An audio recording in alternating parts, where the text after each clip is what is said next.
Chargesheet suspension करके घूस की वसूली करता है, तो जिसके डीएनए में ही घूस लेना, हराम का पैसा लेना जन्मजात आ गया है, उसको आप इतनी आसानी से निकाल नहीं सकते हैं। और उसका नतीजा आप देखिए, जो भी हराम का लेता है, जो भी मेहनत कश के लोगों का, कोई भी व्यक्ति हो, किसी भी डिपार्टमेंट में हो, जो मेहनत कश लोगों का, ईमानदार कर्मठ लोगों का जो पैसा लेता है, उसका जो हक मारता है, जो उसका घूस लेता है, उसके बाल बच्चों अपाहिज होते हैं। बीबी हमेशा डॉक्टर की याद आती है। उसका उदाहरण आप मुगल सराय में भी देख लीजिए और कहीं भी जाकर के देख लीजिए। इसलिए चोरी और सीना जोरी, ये गुंडागर्दी के खिलाफ एलआरएस सबसे पहले लड़ाई लड़ता है कि हम काम करते हैं, नियम कानून से काम करते हैं, ईमानदारी से काम करते हैं, हम उस हर एक सवाल को उठाएंगे। अरे इन गद्दारों का, इन हरामखोरों का इतना हिम्मत नहीं होता कि हमारे लोगों को सस्पेंड करके गाली दे और मजबूर कर दे पैसा देने के लिए। हमारे ही बीच का कुछ दलाल, हमारे ही बीच के लोग उसके एजेंट हैं, हमारे ही बीच के लोग उसके सिपा सलार हैं, हमारे ही बीच के लोग उसकी रक्षा सुरक्षा करने का काम करते हैं। नहीं तो इसकी क्या औकात है 32 दांत के बीच एक जीप जो है ये हिलने और डुलने और हमारा जो है सो हक मार दे? ये संभव नहीं है मेरे दोस्त। मैंने अपने 33 इयर्स की सर्विस में ऐसे बहुत से हरामखोरों का इलाज किया है, ऐसे बहुत से घूस लेने वालों का और चोर लोगों को नंगा किया है, सड़क पर दौड़ाने का काम किया है।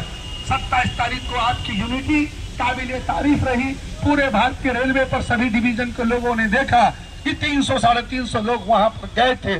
दुर्भाग्य है कि डीआरएम साहब नहीं थे। आज मजबूरी में आपको सीनियर डीपीओ से बात करना पड़ा और उसी से बात करना पड़ा जो आपकी हकमारी कर रहा है, जो आपकी सेंधमारी कर रहा है, उससे बात करना पड़ा। आज के धरना के माध्यम से मैं इंटेलिजेंस, विजिलेंस और मीडिया के माध्यम से यहाँ के डीआरएम महोदय से कहना चाहेंगे कि दाना डीडीयू मंडल में बहुत ज्यादा शोषण है।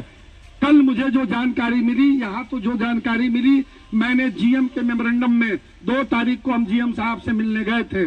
बड़े सौभाग्य की बात है कि त्रिवेदी जी के बाद, एलसी त्रिवेदी जी के बाद जो आपके अभी एक जीएम आए हैं अनिल कुमार खंडेलवाल जी, हमको तो लगा कि ये बिल्कुल ही मानवीय रूप से कर्मचारियों के कार्य की समीक्षा और उसके योगदान की सराहना करते हैं और आपकी समस्याओं को धैर्यपूर्वक सुनने का काम करते हैं।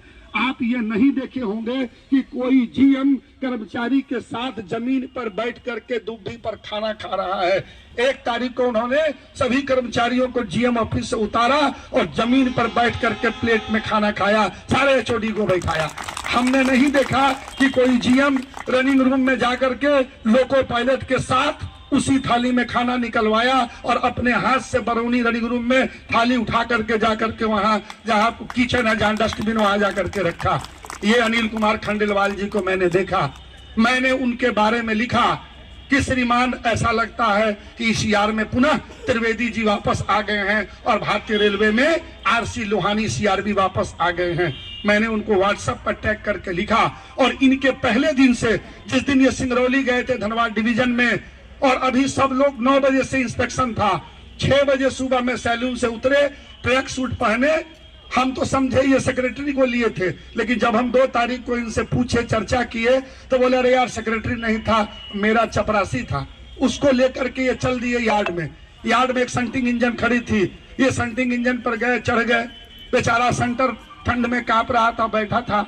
अब वो डर गया कि कहीं हमको झपकी लेते या बैठे देख लिए हो। अंदर गए, क्यों ड्राइवर साहब, क्या हालचाल है?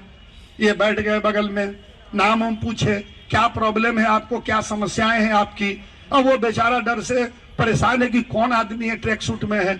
तब बोला कि सर आपका परिचय? बोला मैं ईसीआर का जनरल मैनेजर हूँ। अब जीएम सुनते ही उनका ये हो गया, बोले घबराओ मत, तुम बताओ क्या प्रॉब्लम है, कैसे ड्यूटी कर रहे हो, कब से ड्यूटी में हो, यहाँ की क्या समस्याएं हैं। जो कुछ उनको, वो तो बोल नहीं पा रहा था, लेकिन जो कुछ भी लगा वो बोला। वहां से जीएम साहब उतरे, यार्ड वार्ड घूम लिए, सैलून में चले गए। 9 बजे जब DRM, senior DOM, senior D सब लोग आए, तब बोले कि सर चला जहाँ। जब वो लौट करके जा रहे थे तो स्टेशन मास्टर वहां देखे कि भाई ये कौन आदमी है, तो फिगर से जो फोटो आया था सोशल मीडिया में उससे लगा कि जीएम है। तुरंत उन्होंने आरपीएफ पोस्ट पर खबर किया, करे भाई जल्दी फोर्स भेजिए, जीएम जैसो आ रहे हैं। आरपीएफ इंस्पेक्टर, आरपीएफ की टीम आई। इन्होंने कहा क्यों, क्या बात है, क्या जरूरत है, जाइए आप लोग अपना काम कीजिए।